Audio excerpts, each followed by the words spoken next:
నమస్తే, welcome to GTV Telangana news. ముందుగా headlines.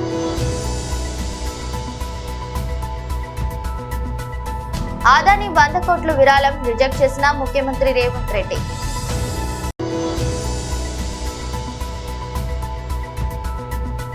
నీతి నిజాయితీల గురించి ఈనాడు మాట్లాడుతుంటే నవ్వొస్తుంది.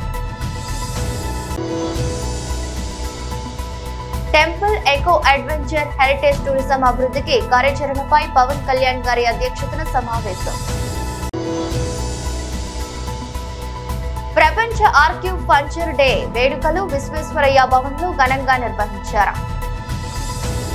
ఆదాని 100 కోట్ల విరాళం రిజెక్ట్ చేసిన ముఖ్యమంత్రి రేవంత్ రెడ్డి. పెద్దలు సహచార మంత్రివర్గ సభ్యులు ఉత్తమ్ కుమార్ రెడ్డి గారు,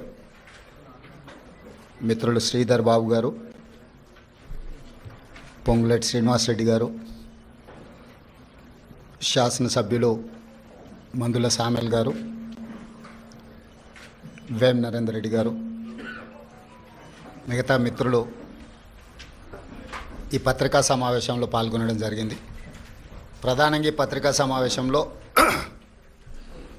2 అంశాలను పాత్రికేయ మిత్రులకు వివరించాలని ఈ సమావేశాన్ని ఏర్పాటు చేయడం జరిగింది. మొదటిది, గత 4-5 రోజులుగా దేశవ్యాప్తంగా దుమారం, వివాదం, వాదనలు, ప్రతివాదనలు, ఆరోపణలు, ప్రత్యారోపణలు జరుగుతూ ఉన్నాయి. దానికి Gautam Adani group of companies కేంద్ర బిందువుగా ఈ చర్చలు కొనసాగుతున్నాయి. ఈ చర్చల సందర్భంగా అప్పుడప్పుడు, ముఖ్యంగా మొన్న మహారాష్ట్ర ఎన్నికల సందర్భంగా పాత్రికేయ మిత్రులు శ్రీ రాహుల్ గాంధీ గారి పత్రికా సమావేశంలో అదానీ గారి నుండి తెలంగాణ రాష్ట్ర ప్రభుత్వం, రాష్ట్ర ముఖ్యమంత్రి రేవంత్ రెడ్డి గారు నిధులను స్వీకరించారు కదా, కాంగ్రెస్ పార్టీ ఏ విధంగా అదానీ గారి తప్పులను ప్రశ్నిస్తారు అని చెప్పి పాత్రికేయ మిత్రులు ప్రస్తావించడం జరిగింది.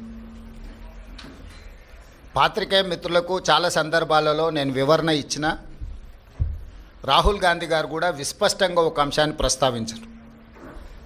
చట్టబద్ధంగా, రాజ్యాంగబద్ధంగా రాష్ట్ర ప్రభుత్వాలు కానీ కేంద్ర ప్రభుత్వాలు కానీ ఏదైనా అంశంలో టెండర్లు పిలిచినా, ఏదైనా అంశంలో పెట్టుబడులు పెట్టడానికి అవకాశాలు కల్పించినా అందరికీ సమానమైన అవకాశాలు, అందరూ పోటీ పడే విధంగా నిబంధనలను తయారు చేసి నిబంధనల మేరకు టెండర్లను నిర్వహించి అందులో ఎవరు ఆ టెండర్లలో రాణిస్తే వాళ్లకు కాంట్రాక్ట్లు ఇవ్వడం కానీ, లేదా ఏదైనా పనులను కేటాయించడం కానీ, ఏదైనా విషయాలతో అదానీనే కాదు, అంబానీ కావచ్చు, టాటా కావచ్చు, బిర్లా కావచ్చు, ఈ దేశంలో ఉండే ఏ సంస్థలకైనా రాజ్యాంగబద్ధమైన రక్షణ ఉంటుంది, వాళ్ళు పెట్టుబడులు పెట్టడానికి అవకాశం ఉంటుందని రాహుల్ గాంధీ గారు వివరించడం జరిగింది. అయినా జర్నలిస్టులు కావచ్చు, రాజకీయ పార్టీలు కావచ్చు, పదే పదే తెలంగాణ రాష్ట్ర ప్రభుత్వానికి ప్రతిష్టాత్మకంగా తెలంగాణ రాష్ట్ర ప్రభుత్వం భావించి ప్రారంభించిన యంగ్ ఇండియా స్కిల్స్ యూనివర్సిటీకి కార్పస్ ఫండ్ కింద రాష్ట్ర ప్రభుత్వం నిధుల స్వీకరణ కోసం చేస్తున్న ప్రయత్నంలో భాగంగా చాలా సంస్థలు ముందుకొచ్చి రాష్ట్ర ప్రభుత్వం నీతి నిజాయితీల గురించి ఈనాడు మాట్లాడుతుంటే నవ్వొస్తుంది. ఆయన రామోజీరావు గారి దగ్గర నుంచి ఈ రోజు వరకు పాపం చాలా విషయాలు చెప్తున్నారు, నీతిని గురించి, నిజాయితీని గురించి. మీకు బుద్ధి అయినా ఉండాలా, మాట్లాడడానికి సిగ్గు అయినా ఉండాలా? బుద్ధి సిగ్గు లేనటువంటి మీ యాజమాన్యం మార్గదర్శి పేరుతో ఈరోజు నియమ నిబంధనలను తొంగలో దొక్కి, ఆర్బీఐ గైడ్లైన్స్ను తొంగలో దొక్కి మీరు యథాచ్ఛగా మీకు లేనటువంటి హక్కును వినియోగించి డిపాజిట్లు వసూలు చేసి ఈరోజు సుప్రీంకోర్టు ముందు దోషిగా నిలబడ్డటువంటి మీ సంస్థ ఈరోజు జగన్మోహన్ రెడ్డి గారి గురించి, జగన్మోహన్ రెడ్డి గారి వ్యక్తిత్వాన్ని హననం చేసేటువంటి విధంగా మాట్లాడడం అనేటువంటిది సిగ్గు చేయటనేటువంటి విషయం అని చెప్పి సందర్భంగా తెలియజేస్తున్నాను. మీరు ఒకసారి గమనించండి, ఈనాడు పత్రిక ఎంత క్రెడిబిలిటీ ఉందో.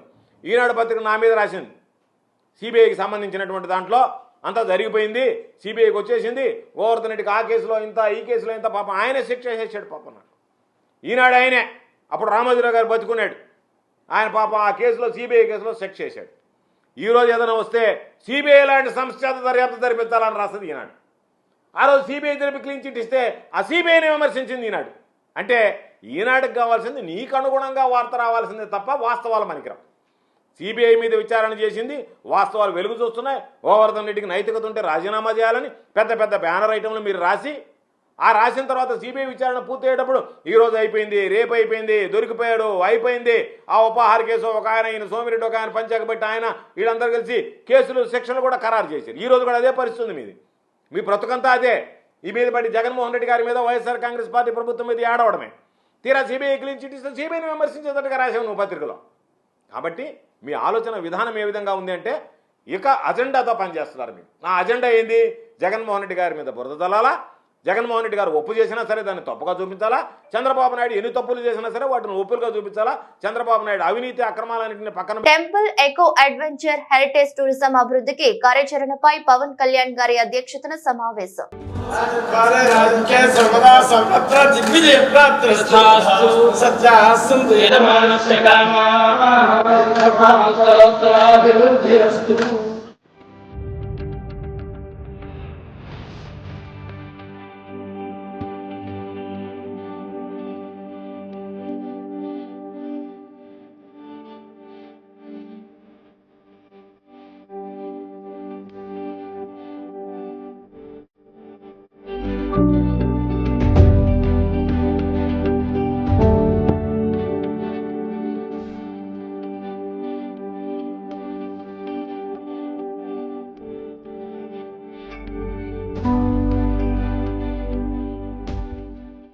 మీ అందరికి మనస్ఫూర్తిగా ఆహ్వానిస్తూ ముందుగా ఆనం రామనారాయణ రెడ్డి గారికి నా హృదయపూర్వక నమస్కారం. ఈ ప్రత్యేకించి కొత్త ప్రభుత్వం ఏర్పడ్డాక టూరిజం మీద చాలా కీలకమైన నిర్ణయాలు తీసుకోవాలి.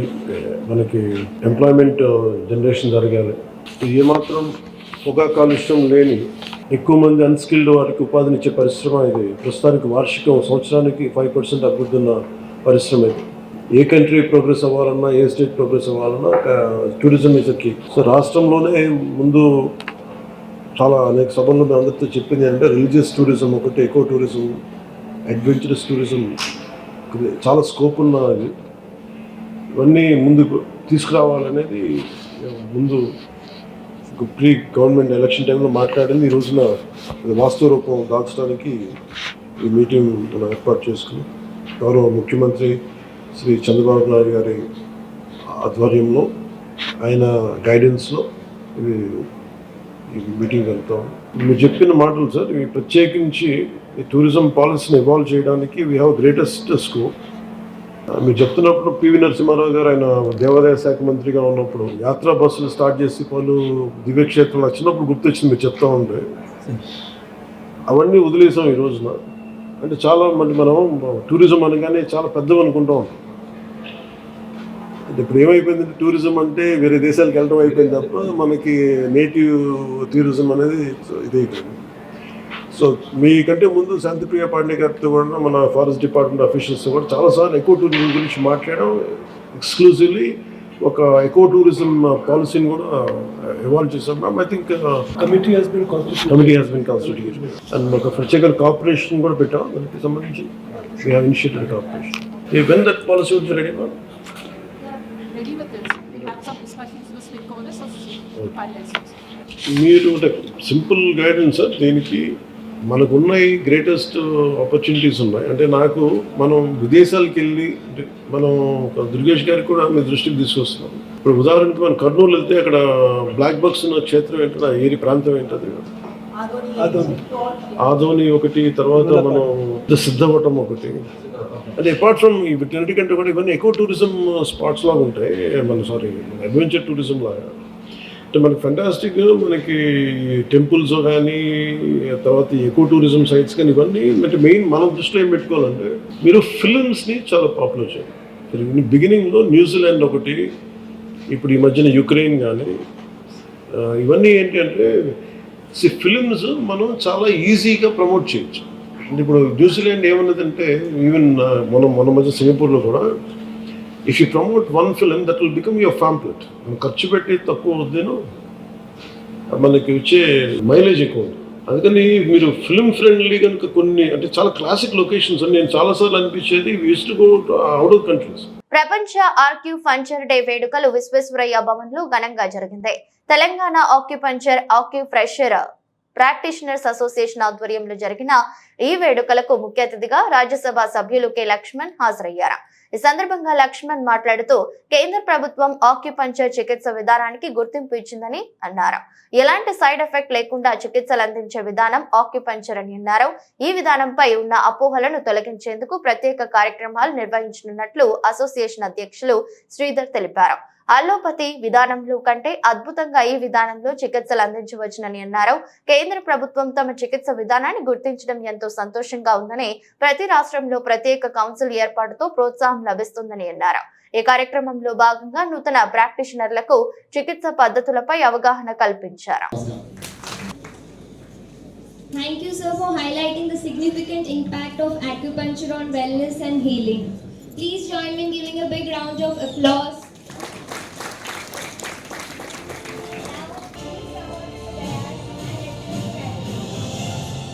నా పేరు ప్రొఫెసర్ డాక్టర్ పిఎస్ సాగర్. నేను Telangana acupressure practitioners association general secretary అండి. సో ఈరోజు మేము ప్రపంచ acupuncture day, world acupuncture day మేము ఘనంగా సెలబ్రేట్ చేసుకుంటున్నాము. సో ఆక్యుపంక్చర్ వైద్యం చాలా మందికి అవగాహన లేదు. మన ప్రాచీన భారతీయ వైద్య విధానమేనండి. దాన్ని మనం పూర్వీకులు శుచి వేద లేదా నాడీ చికిత్స, మర్మ చికిత్స అనే పేర్లతో మనం పిలుచుకునే వాళ్ళము. వేల సంవత్సరాల గొప్ప చరిత్ర ఉన్న వైద్యం అండి. సో వరల్డ్ ఆక్యుపంక్చర్ డే పురస్కరించి యునెస్కో ఈ ప్రాచీన వైద్యాన్ని గుర్తించి ఇది ఒక అద్భుతమైన మెడికల్ హెరిటేజ్ గా గుర్తించి అండ్ దీన్ని ప్రతి ఏటా దీన్ని సెలబ్రేట్ చేసుకుంటూ ఉంటారు. అండ్ వరల్డ్ హెల్త్ ఆర్గనైజేషన్ కూడా ఈ వైద్యాన్ని వాళ్ళ దృష్టికి వచ్చింది. సో చైనాలో కానీ చాలా పాపులర్ ట్రీట్మెంట్ అండి ఇది. సో వాళ్ళ దృష్టిని ఆకర్షించింది. వాళ్ళు కూడా 1962 నుంచి వాళ్ళు కూడా పరిశోధన చేసి 1200 రకాల రోగాలకి ఎలాంటి డ్రగ్స్ అవసరం లేకుండా, ఎలాంటి శస్త్రచికిత్సలు అవసరం లేకుండా ఇది ఒక అద్భుత వైద్యంగా ప్రపంచ ఆరోగ్య సంస్థ కూడా గుర్తించింది. సో మనిషికి రోజు రోజుకి పొల్యూషన్ కి ఎక్కువైపోతా ఉంది. హానికరమైన మందులు, హానికరమైన ఆహారానికి దగ్గర అవుతా ఉన్నాం. సో వైద్యం చాలా ఖరీదుగా మారుతా ఉంది. అండ్ వైద్యం తీసుకున్న అనారోగ్యాలతో చనిపోవడం అనేది జరుగుతుంది. సార్ ఆక్యుపంక్చర్ భయపడాల్సిన అవసరం లేదు సార్. మనం ప్రాథమిక చికిత్సల్లో. నమస్తే, నేను doctor Sudheer, Telangana acupressure practitioners association కి ప్రెసిడెంట్. ఇవాళ మనం వరల్డ్ ఆక్యుపంక్చర్ డే సెలబ్రేషన్ చేస్తా ఉన్నాం ఇక్కడ. అండ్ దాంతో పాటు సెంట్రల్ గవర్నమెంట్ ఈ మధ్య ఒక గజెట్ రిలీజ్ చేస్తూ ఆక్యుపంక్చర్ రికగ్నైజ్ చేసింది. దానికి కృతజ్ఞతగా కూడా ఇది థ్యాంక్స్ గివింగ్ జెస్చర్ గా మనం ఈ కార్యక్రమం చేస్తా ఉన్నాము. దీని తర్వాత చాలా మంది ప్రముఖులు, డిస్టెన్స్ నుంచి వచ్చిన ప్రముఖులు కూడా మనకి ఆక్యుపంక్చర్ నిష్ణాతులు దీని గురించి మనం అంటే ఈ థెరపీ గురించి ఇంకా విపులంగా చెప్పే ప్రయత్నంలో ఆక్యుపంక్చరిస్ట్ అందరికి ఎడ్యుకేట్ చేసే వర్క్ షాప్ నడుస్తుంది. సో ఆక్యుపంక్చర్ ఇప్పుడు రికగ్నైజ్ అయిన తర్వాత దాని విశిష్టత తెలిసి గవర్నమెంట్ రికగ్నైజ్ చేసింది. యాక్చువల్లీ ఇన్ఫాక్ట్ ఆక్యుపంక్చర్ మనది యాక్చువల్లీ మన సంస్కృతిది. ఈ మన సంస్కృతిని మనం తిరిగి తెచ్చుకోగలిగినాం కనుక మనకు దానికి రికగ్నిషన్ వచ్చింది కనుక దాన్ని మనం ఇప్పుడు ప్రజల్లోకి తీసుకుపోవాల్సిన అవసరం ఉంది. ఎందుకంటే దాంట్లో ఆక్యుపంక్చర్లో వీ హ్యావ్ ఎక్సలెంట్ రిజల్ట్స్. అంటే మనకి వితౌట్ ఎనీ సైడ్ ఎఫెక్ట్స్ ఆక్యుపంక్చర్లో మనము లాంగ్ లాస్టింగ్ రిజల్ట్స్ ఇవ్వగలుగుతాం విత్ లీస్ట్ సైడ్ ఎఫెక్ట్స్. మళ్ళీ తర్వాత it is very very cost effective. మనం ఇవన్నీ విశిష్టతలు ఉన్నాయి కనుక సెంట్రల్ గవర్నమెంట్ మనకి రికగ్నైజ్ చేసింది. దీన్ని state council, central council form చేయాలి తొందరగా. అట్లాగే ఇది ప్రతి పిహెచ్సిలో మనకి ఇంట్రడ్యూస్ చేస్తే కనుక కామన్ మ్యాన్ కి రీచ్ అవుతుందని మేము సభాముఖంగా తెలియజేస్తానికి మేము వాళ్ళ కంకణం కట్టుకున్నాము. సో ఆక్యుపంక్చర్ ని మనం పిహెచ్సిస్ లోకి ఇంట్రడ్యూస్ చేయడమే కాకుండా ఈ ఆక్యుపంక్చర్ రికగ్నైజ్ చేసిన విషయము ఈ రోజు నిర్వహిస్తున్నటువంటి కార్తీక వన సమారాధనంలో ఈ రోజు 120 ల్యాప్టాప్లు, 50కి స్కాలర్షిప్లు, మహిళలకు కుట్టు మిషన్లు మహిళలకు పంపిణీ చేశాం. ఈ కార్యక్రమానికి తలసాని శ్రీనివాస్ యాదవ్, ఎమ్మెల్సీ వాణిదేవితో పాటు శ్రీ శ్రీ శ్రీ త్రిదండి రామానుజ చిన్నజీయర్ స్వామి గారి ఆశీస్సులతో ఈ కార్యక్రమం ప్రతి సంవత్సరం మాదిరిగానే ఏడుగుండ్ల దేవస్థానంలో కార్యక్రమం నిర్వహించారు. కార్యక్రమానికి సహకరించినటువంటి మా కమిటీ సభ్యులకి, తోట మిత్రులకి పేరు పేరున కృతజ్ఞతలు తెలుపుకుంటున్నానని, అంతేకాకుండా విదేశాల్లో చదువుకుంటున్న పేద విద్యార్థులకు ఎవరికైతే గత ప్రభుత్వంలో కొంచెం ప్రోత్సాహం దొరికిందో వాళ్ళందరికీ కూడా వచ్చే సంవత్సరంలో కల్పిస్తామని తెలిపారు.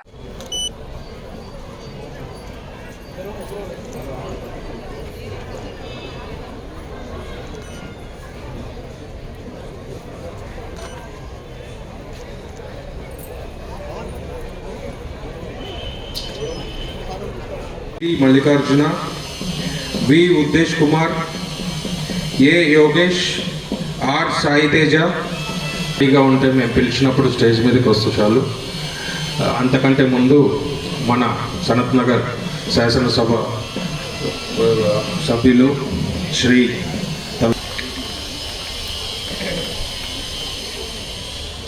గౌరవనీయులు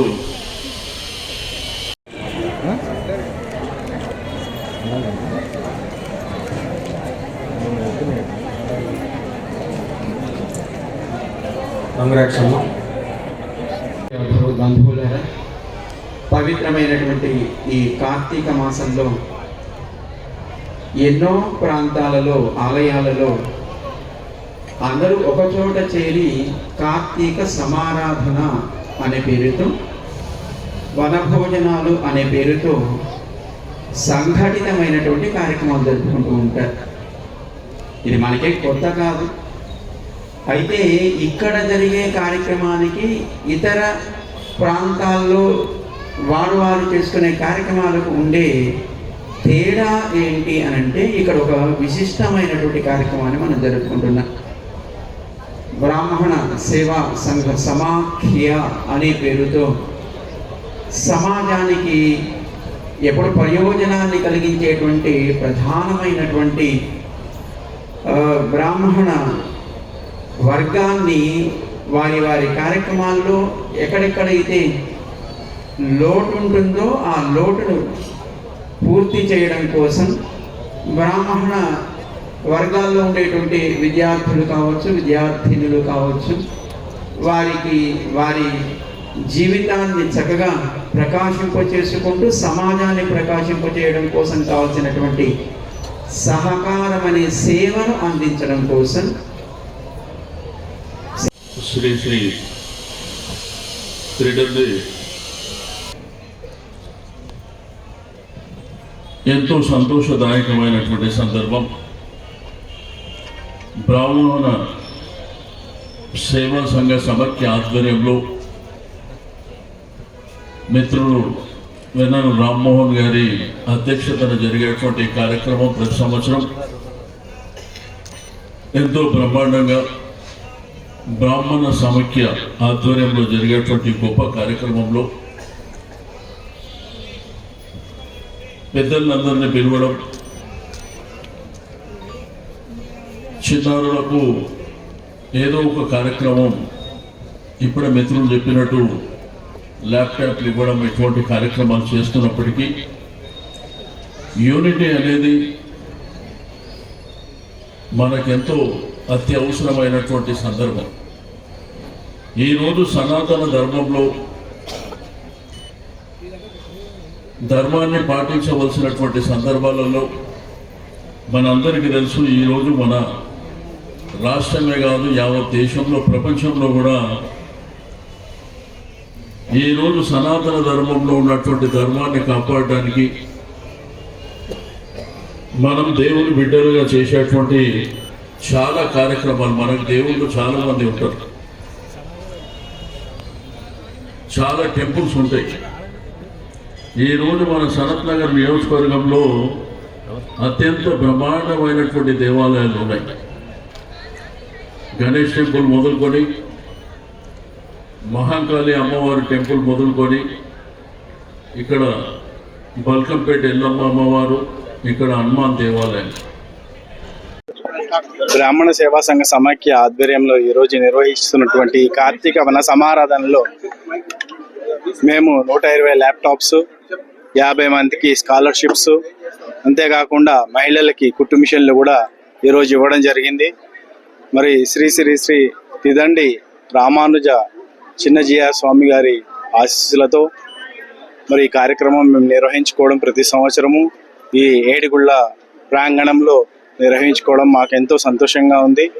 ఈ కార్యక్రమానికి మరి సహకరించినటువంటి మా కమిటీ సభ్యులకి, నా మిత్రులకి, నా తోటి స్నేహితులకి పేరు పేరున నేను కృతజ్ఞతలు తెలుపుకుంటున్నాను.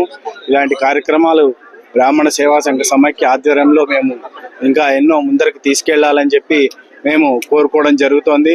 అంతేకాకుండా నెక్స్ట్ అకాడమిక్ ఇయర్కి కూడా ఈరోజు మేము స్కాలర్షిప్స్కి, ల్యాప్టాప్స్కి, అంతేకాకుండా విదేశాల్లో చదువుకుంటున్నటువంటి పేద విద్యార్థులకి ఎవరికైతే గత ప్రభుత్వంలో కొంచెం ప్రోత్సాహం దొరికిందో. సుల్తాన్ బజార్ పోలీస్ స్టేషన్ పరిధిలో హవాలా డబ్బు సీజ్ చేసిన పోలీసులు.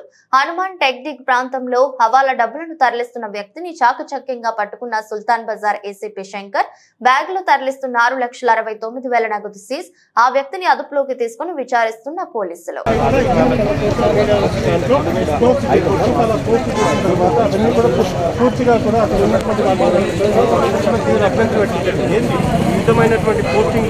సో పోలీసులు ఎట్లాగో నోటీసు దీంట్లో రాకపోతే పోలీసులు ఎట్లాగో వస్తారని ముందుగానే అంచనా వేసే వెళ్ళిపోయిన పోలీసులు చెప్పిన దాని ప్రకారం వాళ్ళ అంచనా ప్రకారం ఎక్స్పెక్ట్ చేశారు. కానీ ఆ తర్వాత ఏం జరిగింది, ఫోన్స్ కూడా ఆయన రెస్పాండ్ కావట్లేదు. సిబ్బంది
అనేది వచ్చింది. వర్క్స్ అనే ప్రెజెన్స్ అవసరం లేదు. సో దానికి సంబంధించిన కోర్ట్ చేస్తూ మేము నిన్ననే ఈ రోజు మార్నింగ్ పంపించాము. ఏం తప్పు చేయలేదు. ఇదేమి దేశద్రోహం చేసినా కాదు, లేకపోతే ఇంటర్నేషనల్ మాఫియాలో కాదు. ఇది ఒక డిజిటల్ కి సంబంధించిన ఒక పోస్ట్ చేశారని చెప్పేసి ఒకరు కంప్లైంట్ చేశారు. అసలు నిజంగా అది కంప్లైంటా కాదా లేదా అని వెరిఫై చేయడానికి మాకు ఇంకా సమయం కావాలి. వాళ్ళు కంప్లైంట్ ఇచ్చారు, వాళ్ళు ఎఫ్ఐఆర్ కట్టారు. అది ప్రాసెస్. ఆ ప్రాసెస్ అయిపోయిన తర్వాత నెక్స్ట్ ఏం తీసుకోవాలి ఏంటంటే చూసి మేము వాళ్ళ మీద యాక్షన్ తీసుకుంటాం. ఒకటి ఇప్పుడు సుప్రీంకోర్టు ఇచ్చిన గైడ్లైన్స్ ప్రకారం ఏ వ్యక్తి పోలీస్ స్టేషన్కి వెళ్తే అది కంప్లైంట్ ఇచ్చారంటే ఎఫ్ఐఆర్ కట్టడం అనేది వాళ్ళ రెస్పాన్సిబిలిటీ. పోలీసు వాళ్ళు కట్టారు. తర్వాత వాళ్ళు మాకు నోటీస్ ఇచ్చారు. నోటీస్ ప్రకారం మేము కూడా ఫాలో అవుతాం. రూల్ ఆఫ్ లా ఏదైతే ఉందో దాన్ని కంటిన్యూ చేస్తాం. రెస్పాన్స్ రావాలి, కానీ ఆ రెస్పాన్స్ ఇంకా మాకు రాలేదు. మేము వెయిట్ చేస్తున్నాం, కానీ పోలీసు వాళ్ళు ఇక్కడికి వచ్చారు. మాకు టైం కావాలి. అలానే ఫిజికల్ గా ప్రెసెన్స్ అవసరం లేదు. ఇప్పుడు డిజిటల్ ఇండియా వచ్చింది కాబట్టి, డిజిటల్ పోలీసింగ్ కూడా వచ్చింది కాబట్టి వర్చువల్ మోడ్ లో మాకు ఇవ్వండి. మేము వర్చువల్ లో మీకు ఇన్వెస్టిగేషన్ కి కోఆపరేట్ చేస్తామని చెప్పారు. తర్వాత మళ్ళీ ఎక్స్టెన్షన్ టైం కూడా అడిగే అవకాశాలు ప్రతి ఒక్కరికి ఉంటాయి కాబట్టి మేము ఎక్స్టెన్షన్ టైం కూడా అడిగాము. ఇది ప్రీ షెడ్యూల్ ఆయనకున్న ప్రాజెక్ట్ రీత్యా మేము ఆయన షెడ్యూల్ తీసుకొని మేము టైమింగ్స్ అడగడం హైకోర్టులో ఆశ్రయించినట్టు తెలుస్తుంది. హైకోర్టు ఆశ్రయించిన తర్వాత పోలీసులు కూడా సహకరించాలి అని చెప్పి హైకోర్టు ఆదేశాలు ఇచ్చింది కదా. హైకోర్టుకి సహకరించాము. హైకోర్టుకి ఆశ్రయిస్తే ఇంకా బెయిల్ అప్లికేషన్ సంబంధించిన రేపు వాదనలు ఉంటాయి. క్వాష్ పిటిషన్ కూడా మేము ఫైల్ చేస్తాము. అది కూడా హీరింగ్ క్వాష్ కొట్టేలేదు. అదే మీకు చాలా మంది తెలియదని క్వాష్ కొట్టలేదు. క్వాష్ కి ఇన్స్ట్రక్షన్స్ కి నోటీస్ కి పంపించింది. వాళ్ళ సైడ్ నుంచి కౌంటర్లు దాఖలు చేయాలి. ఈడబ్ల్యూఎస్ రిజర్వేషన్ల కారణంగా బీసీ ఎస్సీ ఎస్టీ మైనార్టీలు అవకాశాలను కోల్పోతున్నారని బీసీ రాజ్యాధికార సమితి వ్యవస్థాపక అధ్యక్షుడు దాసు సురేష్ అన్నారు. హైదరాబాద్ బాగ్ లింగంపల్లిలో సమితి కార్యాలయంలో ఈడబ్ల్యూఎస్ రిజర్వేషన్ల అంశంపై నిర్వహించిన రౌండ్ టేబుల్ సమావేశంలో మాట్లాడారు. రిజర్వేషన్ల ద్వారానే వెనుకబడిన వర్గాలకు అవకాశాలు దక్కుతున్నాయని, కానీ ఈడబ్ల్యూఎస్ రిజర్వేషన్లు అమలు చేయడం వల్ల వెనుకబడిన వర్గాలు నష్టపోతున్నారని తెలిపారు. బీసీలకు రాజకీయ రిజర్వేషన్లు అమలు చేయమంటే పట్టించుకుని పాలకులు రాజ్యాంగ సవరణ చేసి ఈడబ్ల్యూఎస్ రిజర్వేషన్లు కల్పించారన్నారు. ఈ రిజర్వేషన్ల అమలు అధికారం ఆయా రాష్ట్రాలకు ఉందని, తమిళనాడు, బీహార్ రాష్ట్రాలలో ఈడబ్ల్యూఎస్ రిజర్వేషన్లను అమలు చేయడం లేదని తెలిపారు. కానీ తెలంగాణ రాష్ట్రంలో ప్రభుత్వం అమలు చేసేందుకు జీవో 26ను తీసుకువచ్చిందని, ఈ నిర్ణయాన్ని ఉపసంహరించుకోవాలని దాసు సురేష్ కోరారు.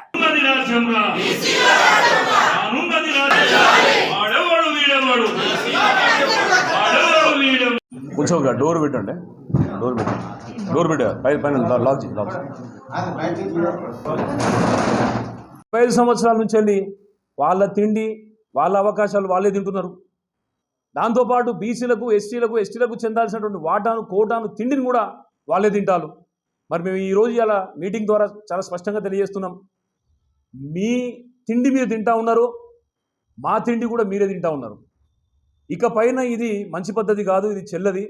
మీ తిండి మీరు తినండి, మీ అవకాశాలు మీరు తినండి, మా జనాభా రీత్యా మా అవకాశాలు మమ్మల్ని తిననియండి అని చెప్పేసి అని, మా అవకాశం మమ్మల్ని అందుకునేటటువంటి విధంగా ముందుకు పోనీయండి అని చెప్పేసి అని ఇలా అన్ని రాజకీయ పార్టీలకు అగ్రవర్ణాలకు కూడా మేము చాలా కర్రకండిగా తెలియజేస్తున్నాం.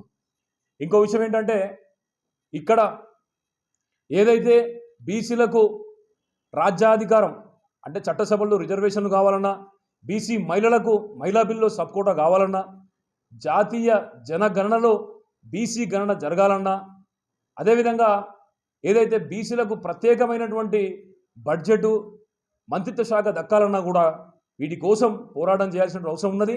ఇలా క్షేత్రస్థాయి నుండి కూడా అనేక మంది నాయకులు కూడా తయారవుతున్నారు. ఇవాళ మేము పోరాడాలంటే మాకు బలమైన నాయకత్వం కావాలి, మేము యుద్ధం చేయాలంటే మాకు సైన్యం కావాలి. సో అటువంటి సైన్యాన్ని ఇలా మేము తయారు చేసుకుంటున్నాం. వార్తలు ముగించే ముందు మరోసారి హెడ్లైన్స్.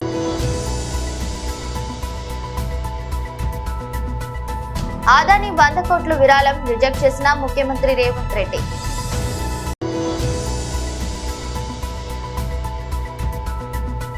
నీతి నిజాయితీల గురించి ఈనాడు మాట్లాడుతుంటే నవ్వొస్తుంది.